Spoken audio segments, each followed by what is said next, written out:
Idealvoyance.fr, coaching de vie spirituelle par téléphone, chat et email présente. Sud Radio, à votre écoute, 16h-17h, Alexandre Delevanne.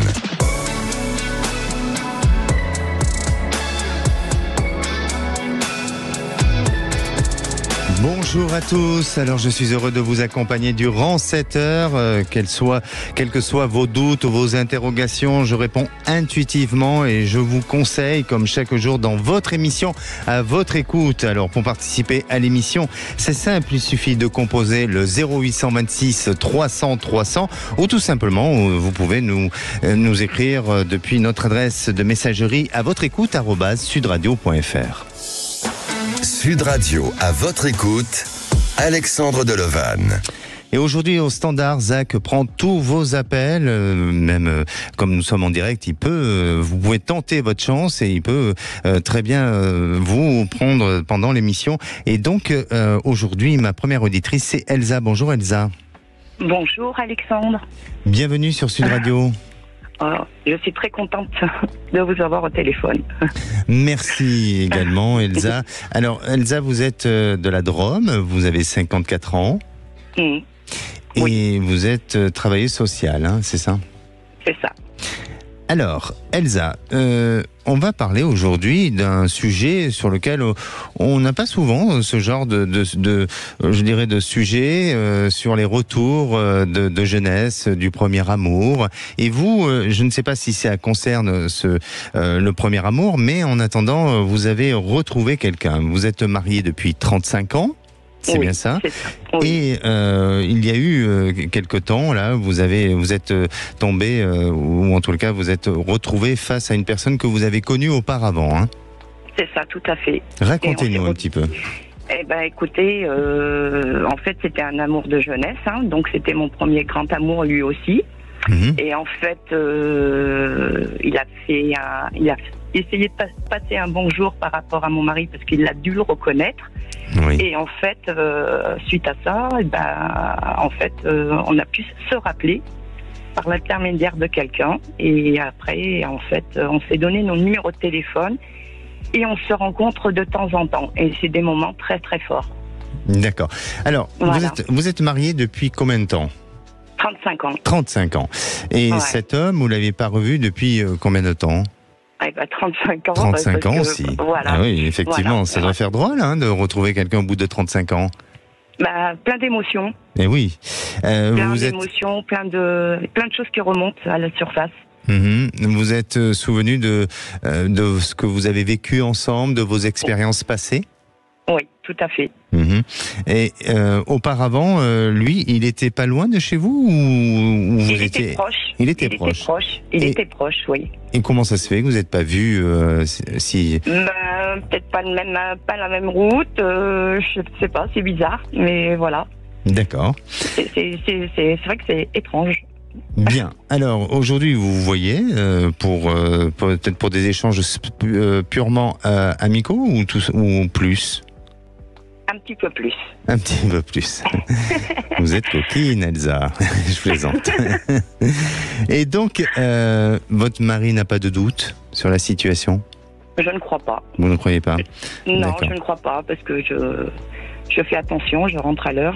J'essaye de faire attention, mais voilà. Suite à ça, je ne sais pas trop où je vais. Qu'est-ce qui se passe dans votre tête aujourd'hui, Elsa ? Par rapport à ces perturbations, parce que j'imagine que ça crée quand même des perturbations émotionnelles chez vous, non ? Beaucoup. Mais beaucoup, oui. Beaucoup. Et comment vous vous positionnez ? Est-ce qu'aujourd'hui vous réfléchissez vraiment au futur avec votre mari, avec cet homme, ou est-ce que vous vous dites bon, c'est juste un passage et je vais reprendre la situation en main ? Il y a les deux parfois, mais quand je le retrouve, c'est un peu euphorique, quoi. Donc c'est assez bizarre, quoi. Vous arrivez à vous projeter avec lui dans le futur ?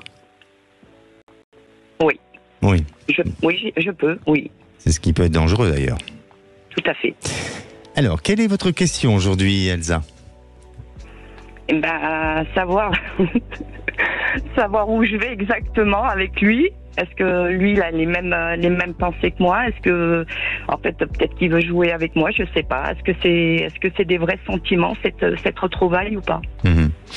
Bon, en tous les cas, bien entendu, que je crois que vous connaissez suffisamment bien et qu'aujourd'hui vous êtes dans une relation, je veux pas dire dans une relation de confiance, mais il y a quand même de la sincérité entre vous et lui, puisque même s'il y a tant d'années qui vous ont séparés, mais il y a quand même eu un vécu auparavant et aujourd'hui il connaît votre situation, vous connaissez sa situation et donc rien ne semble être caché.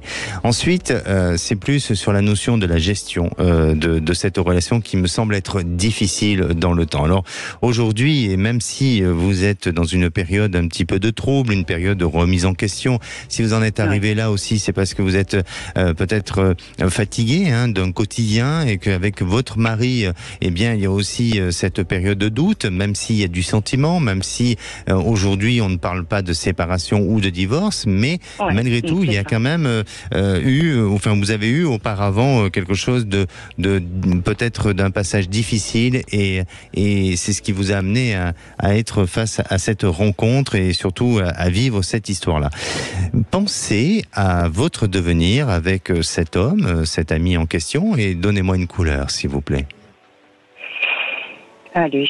Une couleur chaude, je vais prendre le orange. D'accord. Alors, moi, de ce que je ressens, et bien entendu, après, c'est à vous à décider, c'est à vous aussi à devoir gérer votre existence et votre relation.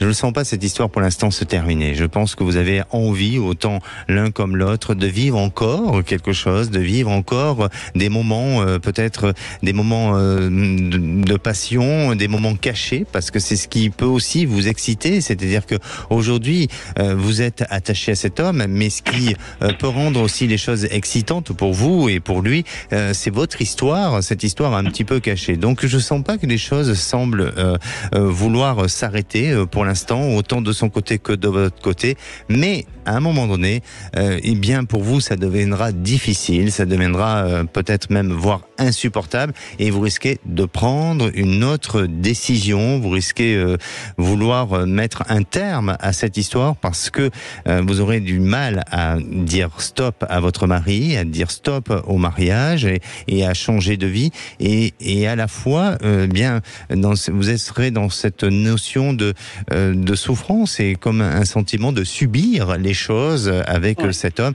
et donc pour moi tout va avoir une limite et tout va à un moment donné se décider autrement et différemment de ce que vous êtes en train de vivre aujourd'hui. D'accord. Mais ok.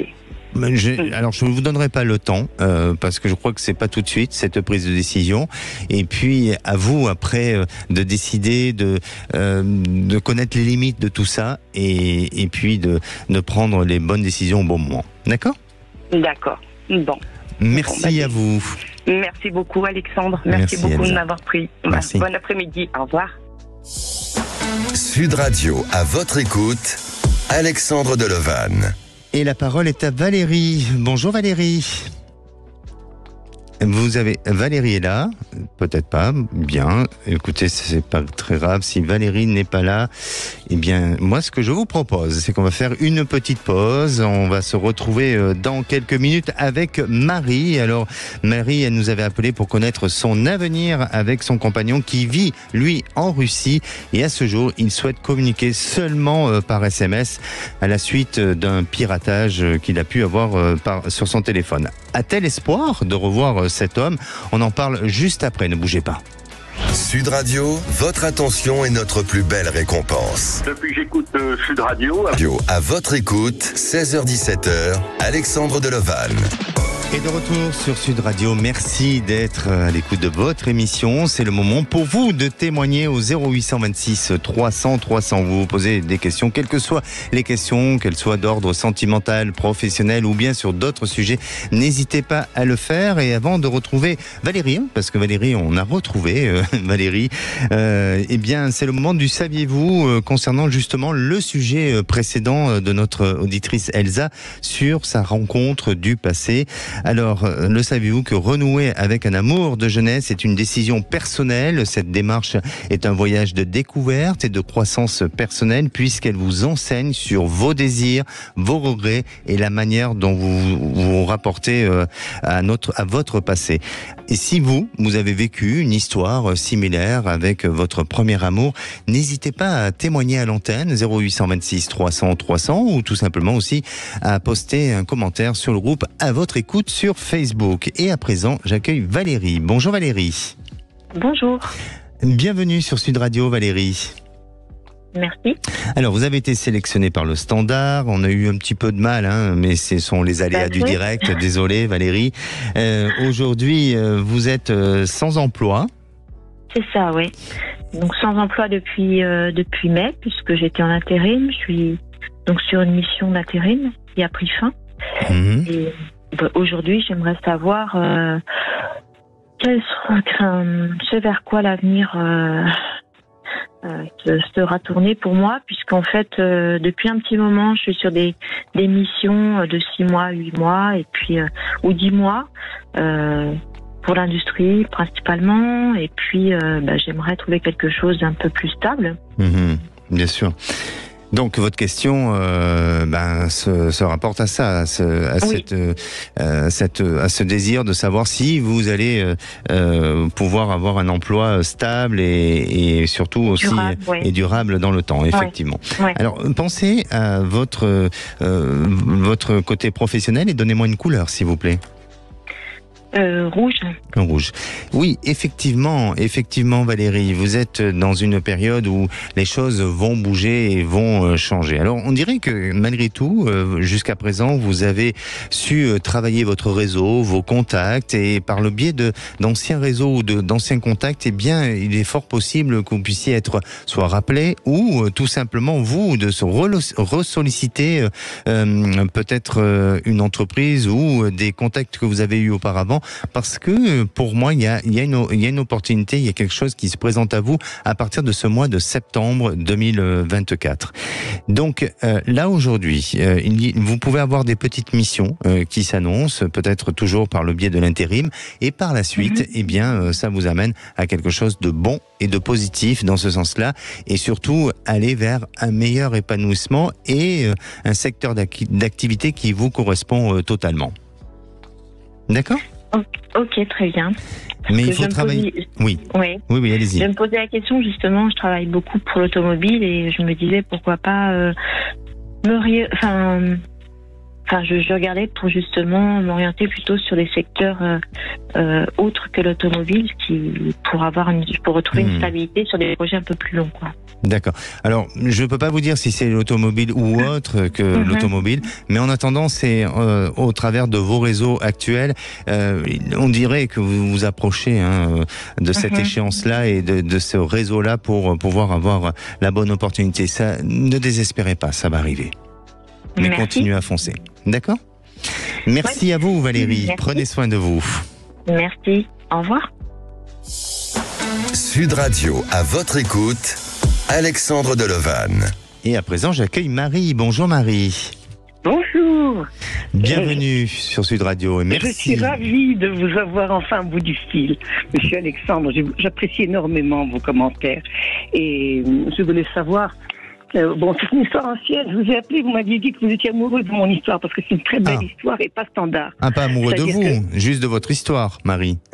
Mon histoire, j'ai rencontré un homme merveilleux il y a de ça 10 ans. Il y a 7 ans, il nous a invités, moi et mon mari, et il a été très courtois, mais il n'a pas montré ses sentiments du tout. Et depuis 3 ans, c'est le grand amour. Il n'a pas arrêté de m'écrire tous les jours, de m'envoyer des SMS, des coups de téléphone très très tendres, prévenant, gentil, toutes les qualités réunies. Je rappelle maintenant, que vous êtes en France et lui est en Russie, c'est ça ? Oui, même pas, parce qu'actuellement il est en mission, comme il travaille dans un domaine très très sensible, à savoir la pétrochimie, l'hydrocarbure. Résultat, il voyage à travers le monde sans arrêt. Et il va dans des pays lointains, même très lointains. Alors donc entre nous, il y a minimum 3 heures de décalage horaire, parfois c'est 6 heures, parfois c'est davantage, voyez-vous. Donc je suis triste parce que c'est vraiment un amour très fort, très pur. Mais jamais on ne s'est vraiment embrassé, on n'a jamais eu de relation, c'est purement platonique, mais il est amoureux de moi comme on ne peut pas l'être. Je suis étonnée parce qu'il y a une différence d'âge considérable. Oui. Mais c'est un homme qui cherche à venir ici. Il devait venir avant le Covid. Et à cause du Covid, il y a eu une erreur d'aiguillage. Le poste a envoyé une lettre en Croatie au lieu de l'envoyer en Russie.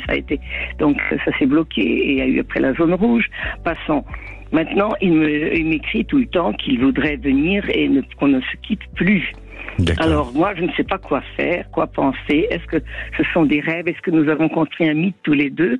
Parce que ça fait plus de 3 ans que ça dure, vous voyez-vous. Bien sûr. Et l'amour est très fort et je ne sais pas quoi penser. Je voudrais tellement le rencontrer parce que c'est un homme pour qui je suis prête à faire n'importe quoi. Je suis prête à aller au bout du monde. J'entends, et lui aussi. J'entends. Marie, vous l'avez jamais rencontré cet homme auparavant? Si, vous l'avez rencontré chez lui pendant 2 semaines avec mon mari qui est décédé maintenant. Bien sûr. Il a été très gentil, il a été très amical, il a eu des tas de petites attentions. Vous savez, il remplit le frigo, par exemple, avec des fraises, des chocolats, des tas de choses. Il nous a emmenés dans des musées, il nous a emmenés voir des tas de choses. Il a été très, très gentil. D'accord. Mais à l'époque, je le considérais qu'un ami. Je ne pouvais pas imaginer qu'il y aurait une relation amoureuse. Bien sûr. Marie, pour moi, en tous les cas, je ne veux pas vous laisser espérer, de vous donner de faux espoirs, mais je sens que chez cet homme, même si aujourd'hui, il y a des difficultés, et qui peuvent être aussi liées à des difficultés politiques par rapport à sa situation et professionnellement, bien sûr.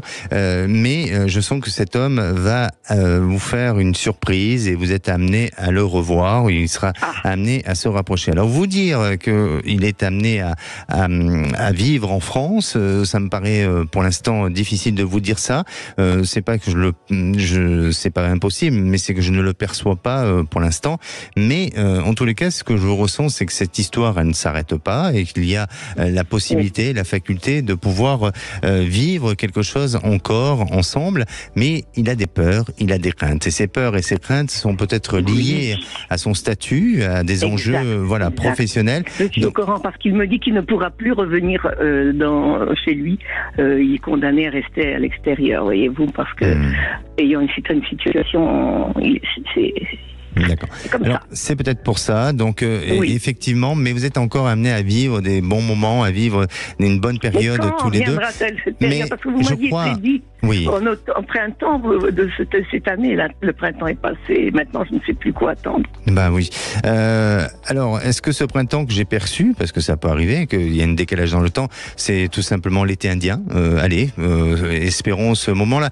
Vous dire quand, puisque à aujourd'hui les choses sont pas arrivées à ce printemps, ça serait vous essayer de vous raconter des histoires. Donc je ne sais pas, je ne pourrais pas vous dire la date exacte, mais moi, ce qui est sûr, c'est qu'il y a un revirement de situation, un rebondissement qui vous amènera à le revoir, et d'ici 1 an, grand maximum. Donc c'est peut-être... Non, c'est d'ici. Non, c'est pas dans 1 an. D'ici 1 an. C'est déjà 3 ans que j'attends. Et effectivement. Mais ne désespérez pas. D'accord ?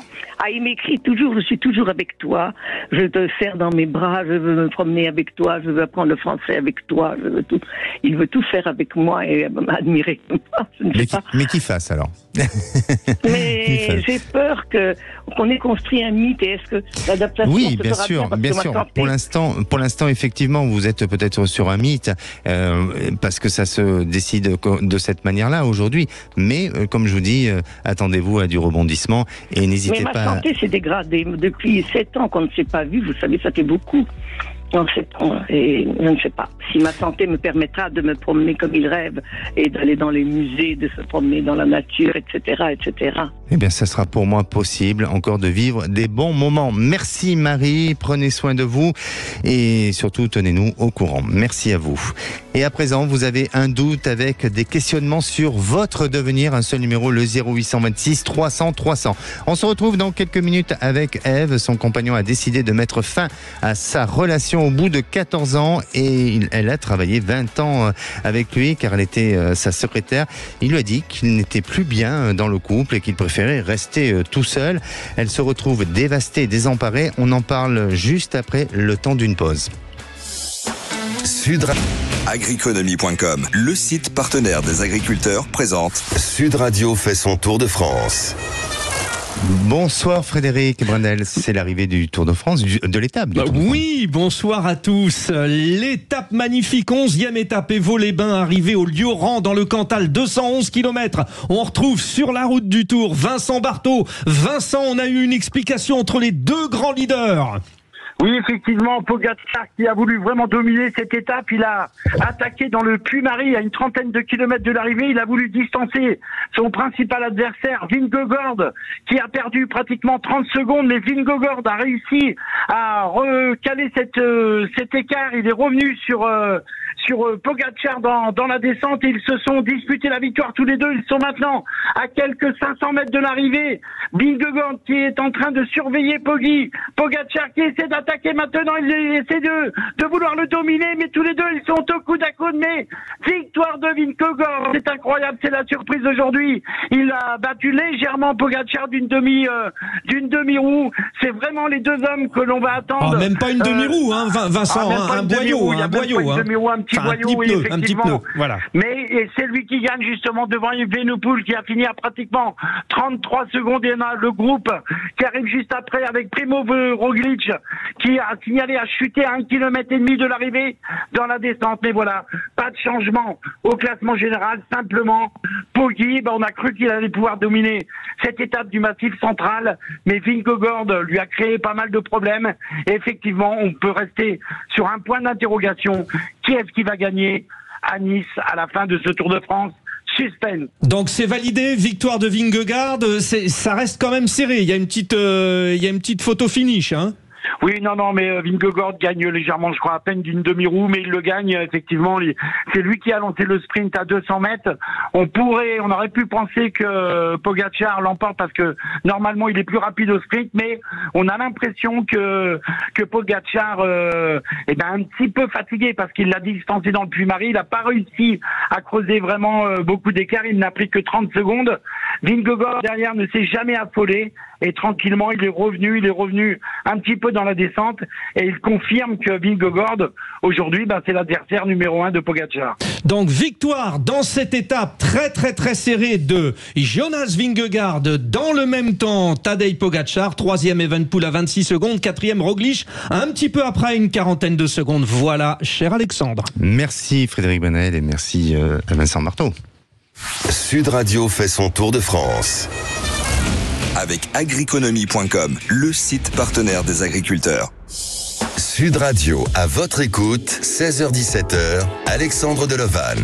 Et nous on se retrouve en direct, bienvenue à tous ceux qui nous rejoignent. Je rappelle que nous sommes là et si vous avez des questions sur votre futur, votre devenir, n'hésitez pas à venir témoigner à l'antenne, à venir poser toutes vos questions au 0826 300 300 avant de retrouver notre prochaine auditrice, Ève, qui justement a des questions sur comment comprendre sa rupture qu'elle vit.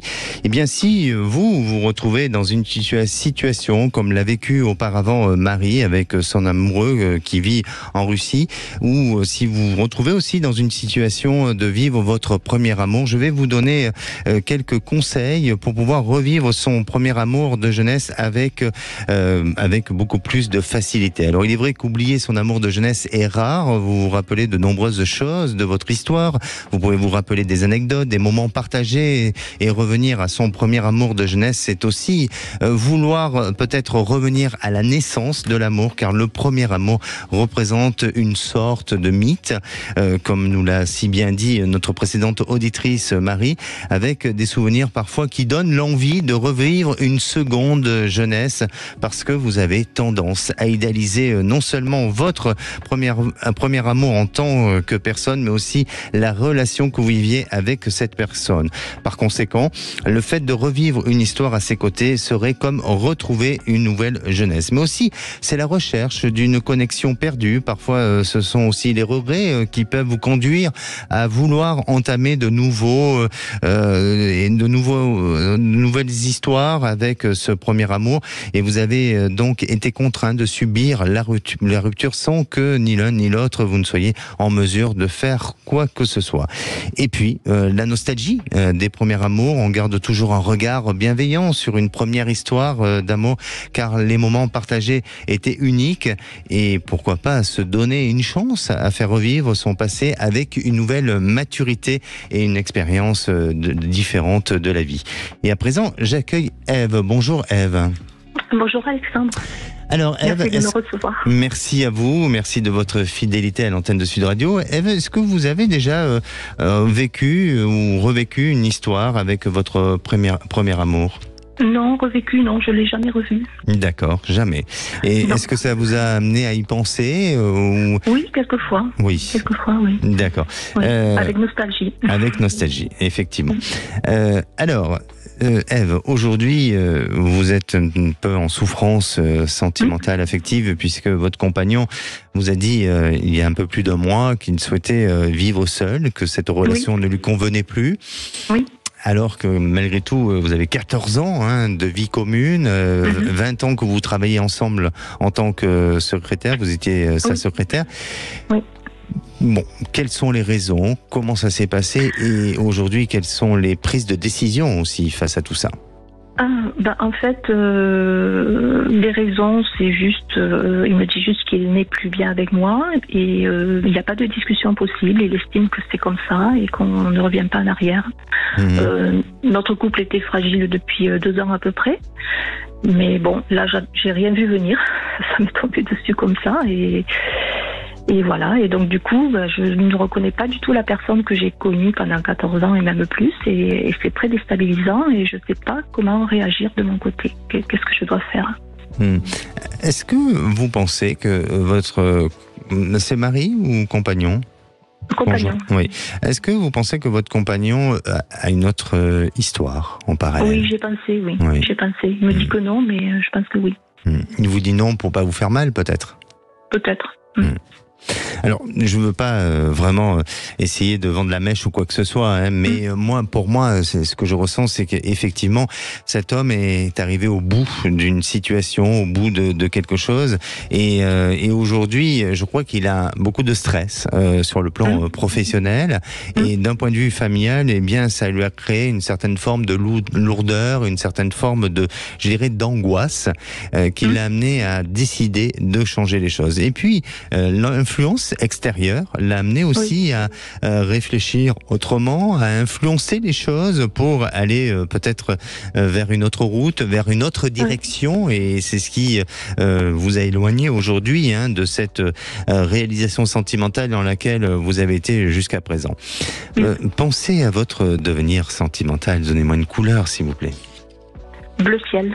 Le ciel. Alors j'imagine que pour vous, vous avez envie d'éclaircir la situation, vous avez peut-être envie de poursuivre votre histoire et que... Pas poursuivre, non, mais avoir des explications, tout simplement, et savoir si on peut garder un lien d'amitié. Il dit qu'il veut ça, mais je ne suis pas sûre non plus.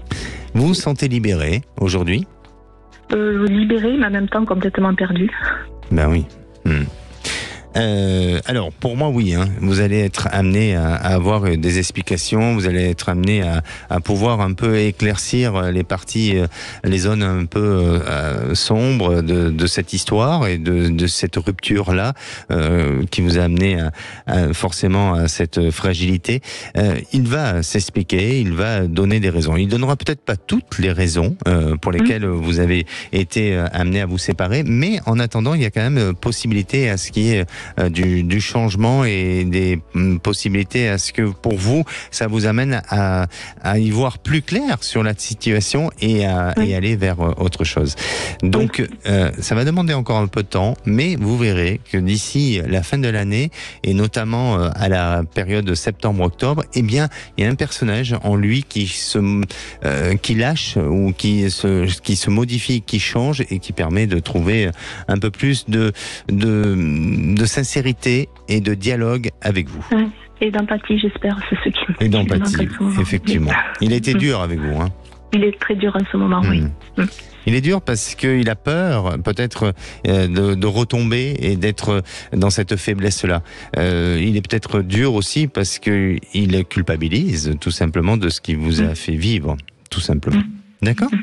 D'accord. Merci. Et n'hésitez pas à revenir vers nous. Merci. Merci beaucoup. Merci. Au revoir. Sud Radio, à votre écoute, Alexandre Delevanne. Et à présent, la parole est à André. Bonjour André. Bonjour Alexandre. Bienvenue sur Sud Radio. Merci beaucoup, ravi de vous entendre encore une fois. Oui, vous nous avez déjà appelé André ? Oui, je vous ai appelé 3 fois. C'était 3 fois pour des prédictions sur mon avenir professionnel. Et chaque fois, vous n'êtes jamais trompé, donc je continue à vous appeler. C'est gentil, merci. Voilà. Et la dernière fois que je vous ai appelé, ça devait être vers le mois d'octobre, où j'avais eu plusieurs propositions et vous m'avez guidé et ce qui s'est avéré vraiment positif. Proposition professionnelle, c'est ça ? Voilà, proposition professionnelle. D'accord. Oui. Et, voilà. Quelle proposition vous avez opté pour quelle proposition ? Alors, j'en avais 2 ou 3 dans la même branche. Mais après, vous m'avez surtout dit suivez votre instinct et ça sera le bon. Donc, ce que j'essaye de faire. Oui. Et super, impeccable. Bon, comme quoi, hein, la bonne intuition ne trompe pas. C'est vrai. Voilà. Alors aujourd'hui, vous nous appelez pour un autre sujet, André. Oui. Racontez-nous. C'est surtout sentimental. Ça fait 14 ans que je suis donc avec une femme. On a traversé beaucoup de montagnes et d'océans.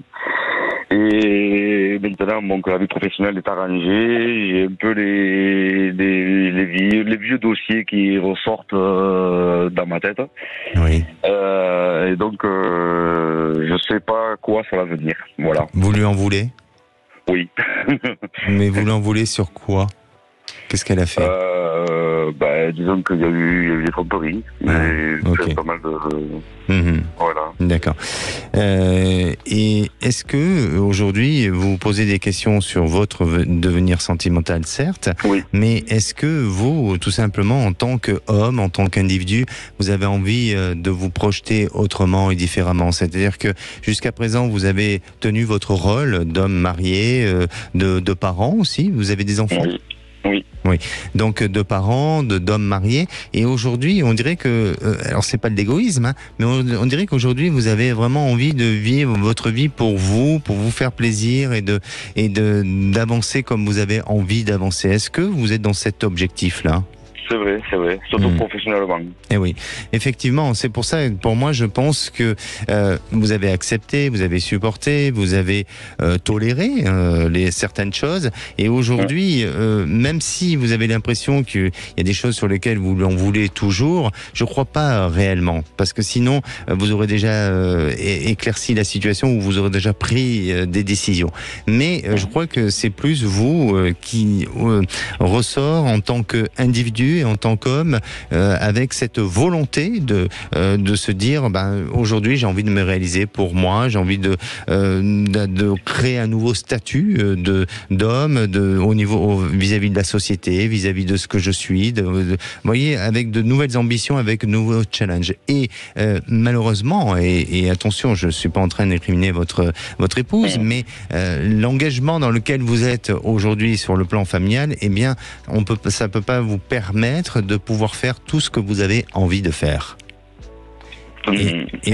Et je crois, alors ça va demander encore un peu de temps, mais je crois que vous risquez de prendre du recul sur la décision éventuelle d'un changement de vie, de vie de couple, et ça va prendre du temps, mais pour moi, je vous sens de plus en plus vous éloigner, et au lieu de vous rapprocher de votre couple. C'est ça. Et la suite, vous la connaissez. D'accord, je la devine. Je crois que, à travers de ce que je viens de dire, je crois que vous êtes suffisamment... Ça serait à peu près pour quelle période, à peu près, vous pensez ? Pas là tout de suite, une période de 2 ans à peu près. 2 ans. Mais il faut surtout pas vous précipiter, il faut surtout et surtout ne pas en vouloir à votre épouse. Je crois que cette décision, elle vous appartient, et c'est surtout un challenge avec vous-même, et c'est pas à cause de votre épouse. Vous voyez, c'est tout ce qui fait cette différence-là. D'accord. D'accord ?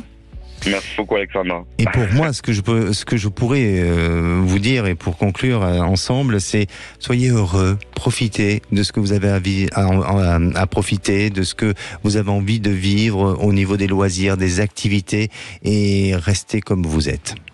Ok, super. Merci à vous. Merci, Alexandre. Bel été. Au revoir. Merci de même, au revoir. Et à présent, c'est peut-être à vous, et c'est peut-être tout simplement votre tour pour passer à l'antenne de Sud Radio. Faites-le en appelant le 0826 300 300. On se retrouve dans quelques minutes avec Elisabeth. Alors, Elisabeth est agente de service dans un lycée. Et dans ce lycée, il y a une mauvaise ambiance avec un fort absentéisme et un chef plutôt rigide. Alors, est-ce qu'elle va évoluer dans son avenir professionnel ou doit-elle résister ou tout simplement demander une mutation dans un autre établissement? La réponse, c'est juste après. Sud Radio, à votre écoute, 16h-17h, Alexandre Delevanne. Et de retour sur Sud Radio pour cette dernière partie avant de retrouver les vraies voix présentées par Frédéric Brendel et Judith Belair. Ouais. J'ai une petite hésitation. Bon, c'est que le début, hein, il faut s'y faire. Allez, il vous reste quelques minutes pour passer à l'antenne de Sud Radio, le 0826 300 300. Et à présent, j'accueille Elisabeth. Bonjour Elisabeth. Bonjour Alexandre. Bienvenue. Merci de me faire passer à l'antenne. Avec grand plaisir, Elisabeth. Vous êtes de l'Occitanie. Tout à fait. Voilà, vous occupez aujourd'hui un emploi en tant qu'agent de service dans un lycée. Et oui. L'ambiance est plutôt morose, c'est ça? C'est ça, exactement. L'ambiance est morose. J'ai un chef, un jeune chef qui est très carré, mais peut-être un peu trop rigide. Et donc, c'est un petit peu la panique.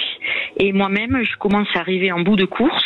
60 ans dans quelques jours, donc proche de la retraite. Oui. Et je me pose beaucoup de questions sur mon avenir professionnel. D'accord. Quand vous parlez de votre chef qui est un petit peu rigide, est-ce que vous le considérez rigide, mais est-ce que justement par rapport à la situation actuelle, vous nous avez parlé d'absentéisme, est-ce que vous pensez que cette rigidité qu'a ce chef est due à ce problème d'absentéisme, ou est-ce que cette rigidité est aussi utile pour faire marcher les équipes ? Alors, cette rigidité peut être utile pour faire marcher les équipes. Le souci, c'est qu'il y a un fort absentéisme, malgré tout. Oui. Et donc, ça retombe sur les personnes valides comme moi qui doivent faire marcher la boutique à tout prix, quoi. Mais qu'est-ce qui explique... Sauf qu'il arrive un moment, il y a une lassitude de ma part. Et qu'est-ce qui explique aujourd'hui cet absentéisme ? Le système, des gens qui arrivent à, comme qui dirait, biaiser un petit peu le système. On est dans la fonction publique, ça n'a rien à voir avec le privé. Et donc, voilà. Hein. Et puis, il y a aussi une usure des gens qui commencent à prendre des années, qui sont fatigués. Et voilà. D'un côté, c'est ça. De l'autre, des jeunes qui se mettent en maladie pour un oui, pour un non. Et malgré tout, il faut faire avancer. Hein. Je veux dire, on vient d'avoir nos élèves qui ont passé le bac et tout. Là, on prépare le lycée pour la prochaine rentrée. Mais bon, c'est vrai qu'il arrive un moment, c'est dur. C'est difficile. Ça fait combien de temps que vous travaillez dans ce lycée ? 4 ans. 4 ans, d'accord. Oui. Alors, aujourd'hui, quelle est votre question, Elisabeth ? Je me dis, est-ce que bientôt on va arriver à l'époque des mutations ? Est-ce que j'essaye de muter dans un autre établissement ? Mais bon, ça risque d'être un petit peu le même système aussi. Ou est-ce que je reste ? Je serre mon frein, comme on dit, j'attends. Parce que bon, comme je vous disais, j'approche de la soixantaine, donc la retraite approche aussi. Voilà. Dans combien de temps la retraite ? Avec cette réforme-là ? 4 ans, 5 ans ? Avec cette réforme-là, moins de 5 ans. Moins de 5 ans, oui. Alors, moi, de ce que je ressens, bien entendu, après à vous de prendre la décision, Elisabeth, mais j'aurais tendance à vous dire de patienter. Même si aujourd'hui, il y a véritablement une difficulté au sein de l'entreprise, parce que ça reste quand même malgré tout une entreprise, même si c'est la fonction publique, mais je sens qu'il va y avoir une réorganisation, il va y avoir aussi des prises de décision dès cette rentrée pour essayer d'améliorer les les choses. Et surtout, pour vous, attention à ne pas vous laisser trop absorber ou influencer par des personnes qui ont qui ont des énergies un peu négatives. Vous voyez, vous avez toujours des groupes dans une entreprise qui sont toujours là pour essayer d'amener les gens vers le bas ou pour diviser ou pour faire des clans. Ne tombez pas dans ce piège-là. Voilà, restez en retrait, continuez à faire votre travail, faites-vous respecter parce que c'est important de se faire respecter, à un moment donné aussi de mesurer l'estime de soi et de ce qui pourra vous permettre d'avoir une légitimité et une reconnaissance par rapport au travail fourni. Mais pour moi, je ne sens pas un danger en ce qui vous concerne. Bien au contraire, je sens qu'on est reconnaissant de ce que vous faites, même si ce n'est pas dit clairement et ouvertement, mais il semblerait qu'on soit reconnaissant de ce que vous faites et vous pouvez avoir par la suite une certaine forme de reconnaissance et aussi de pouvoir décider autrement et différemment, une mutation plus tard, mais il ne me semble pas que cette mutation se fasse tout de suite, Elisabeth. D'accord. Bon, très Donc il faut patienter, il faut prendre du recul et prendre sur soi prendre sur soi tout simplement. Bon. D'accord. Super. Merci beaucoup. Merci. Passez un bel été. Profitez de vous reposer. Merci. Au revoir. Merci.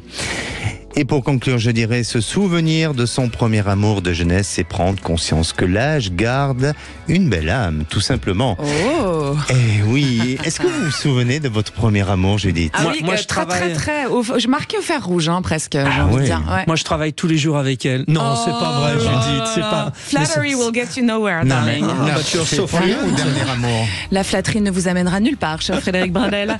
Vous avez bien compris, chers auditeurs, que vous entendez les vraies voix de l'été, n'est-ce pas? Eh oui. Voilà. Et qu'Alexandre Dolovan nous a complètement transporté. Vos sujets, Alexandre. Sur votre premier amour, merci. Vous vous en souvenez, non? Je suis toujours avec. Oh là, c'est trop bien. Il est fort. Il est incroyable. Allez, le programme d'aujourd'hui, on se pose la question. Il y a des tractations à tous les étages qui se poursuivent après les résultats des législatives. Coalition, pas coalition. Xavier Bertrand veut un Premier ministre LR. Gabriel Attal plaide pour une assemblée plurielle. Frédéric. Donc une coalition Renaissance LR est-elle souhaitable pour vous? Vous nous appelez au 0826 300 300 pour en débattre avec les vraies voix. Et puis vous allez sur le compte X de Sud Radio pour donner votre avis. Et puis sur la nomination du Premier ministre, il n'y a pas de délai qui est prévu par la Constitution. Quand c'est majorité absolue, c'est rapide. Par contre, quand la majorité est relative, il faut du temps. Alors, est-ce que ça va se passer avant le début des JO selon vous? Oui, parce que du coup, il y a un problème d'agenda, de calendrier. Ça sera l'objet de notre coup de projecteur de 18h40. Emmanuel Macron doit-il attendre la fin des JO pour nommer un nouveau Premier ministre? C'est une vraie question. Et puis on sera avec nos trois voix. C'est nous qui l'avons trouvé en plus, donc c'est bien. Ça vous fait plaisir. Alors on sera avec Philippe Bilger, qui est président de l'Institut de la Parole et auteur de Libre Propos, d'un Inclassable. Et puis Olivier d'Artigol, qui est chroniqueur politique que vous connaissez tous. Et puis Abel Boilly aussi, président de l'association Tous Uniques, Tous Unis. On vous attend, on est là. Et il est tout unique et toujours très uni. Vous aviez envie de faire une blague très très lourde, mais vous ne l'avez pas fait. C'est bien. Bravo Frédéric. Non, pas du tout. C'était pour Alexandre. Passez une belle émission, mes amis. Et nous, on se retrouve demain. Bisous Alexandre. Merci, bisous à vous.